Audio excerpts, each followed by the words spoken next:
Corona की महामारी, इसके बारे में तो बहुत कुछ कहा जा चुका है, सब हम जानकार हैं। लेकिन उसकी उपचार के लिए सरकार का काम होता है व्यवस्थाएं खड़ी करना। हमने पहली लहर में उस समय भी काफ़ी कुछ, भले ही वो हमारे लिए एक नया अनुभव था, एक्सपीरियंस पुराना नहीं था, सब व्यवस्थाएं की। हमको उस समय पर्याप्त मिला था। मार्च 2020 में पहली लहर शुरू हुई और उसका पीक अक्टूबर में आया था, अर्थात लगभग 6 महीने का समय हमको मिला था जब धीरे धीरे व्यवस्थाएं हमारी बनी।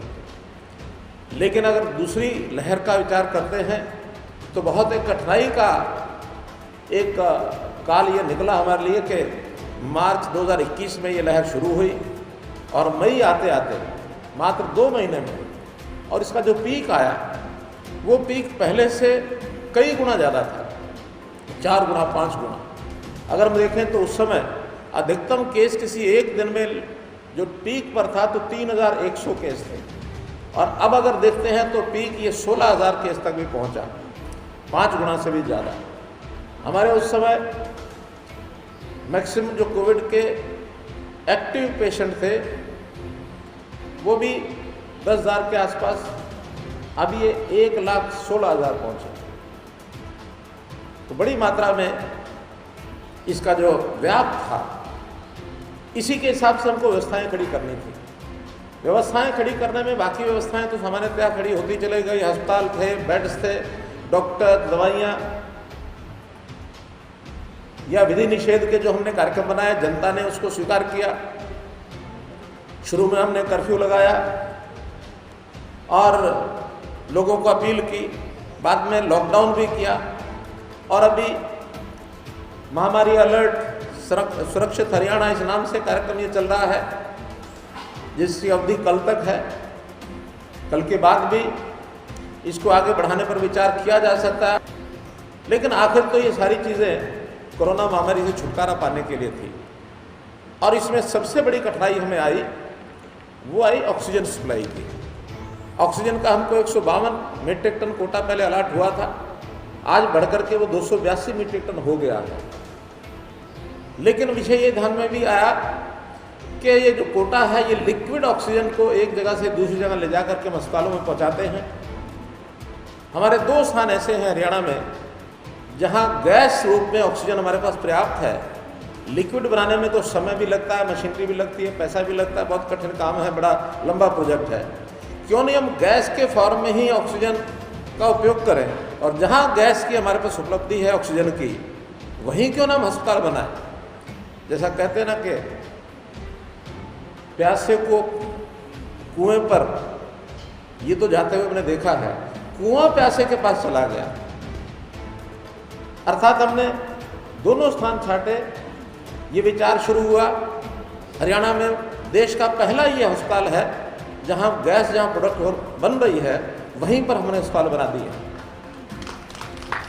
ये विचार महीना भर पहले शुरू हुआ। जैसे बताया कि मैं 26 अप्रैल को यहाँ आया था, सारी योजनाएं यहाँ बनाई थी, और मैं जितनी भी एजेंसीज हैं इस अस्पताल को बनाने के लिए, चाहे इसको कंसीव करने के लिए टेक्निकल उन्होंने जो हमको जानकारियाँ दी, फिर PWD लगा, खास करके जिंदल स्टेनलेस की जो हमारी इंडस्ट्री, जिनका ये अपना विद्यालय भी है, और जिन्होंने गैस सप्लाई की हमको जो हामी की उस समय, सारी व्यवस्थाएं उन्होंने बनाई।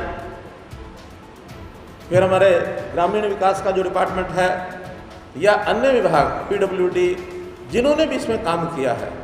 2 एजेंसीज लगाई गई हैं इसमें, प्राइवेट एजेंसी, जिनको हमने ये ठेका दिया है, और लगभग इसकी जो कीमत है शायद वो 16 करोड़ ऐसा कुछ राशि इस पर लगाई गई है। तो इनका सबका मैं बहुत आभारी हूँ कि रिकॉर्ड समय में इन्होंने अस्पताल तैयार किया है। चाइना जैसे देश में तो सुनते थे कि वहाँ कोई एक बिल्डिंग का निर्माण शुरू हुआ और वो 8 दिन में पूरा कर दिया गया। एक रेलवे स्टेशन का निर्माण शुरू किया, वो 15 दिन में पूरा कर दिया गया। हमारे यहाँ 2 अस्पताल 15 दिन में। आज जैसे यहाँ के अस्पताल का ये उद्घाटन हो रहा है, ऐसे ही पानीपत का भी यहाँ से जाने के बाद मैं उसका उद्घाटन करने वाला हूँ। तो ये एक बढ़िया ये काम किया गया है। हमारी जितनी व्यवस्थाएं पहले की हैं उनमें आज 1400 बेड्स इसकी वृद्धि हो जाएगी।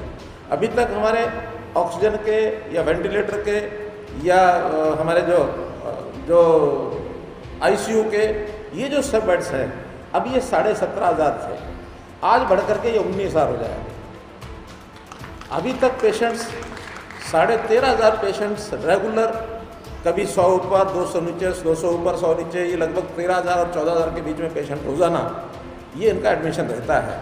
कुछ ठीक होकर जा रहे हैं, कुछ नए आ रहे हैं। बेड्स मिलने की कठिनाई 3 दिन पहले काफ़ी ज़्यादा थी। इन 3 दिनों में चूँकि कोरोना का थोड़ा प्रभाव कम हुआ है तो बेड्स की अभी हमारे पास 4-5 हज़ार बेड्स स्पेयर हैं अस्पतालों में, लेकिन आज ये 1500 और जुड़ जाएंगे तो इससे और सुविधा हो जाएगी। जो आसपास के ज़िले या हमारे CHCs, PHCs या हमारे सिविल हॉस्पिटल्स, प्राइवेट हॉस्पिटल्स जिसको जगह नहीं मिलेगी उनको सीधा इन अस्पतालों में आसपास के ज़िलों के लोग यहाँ आएंगे और उनका सबका इलाज हो सकेगा।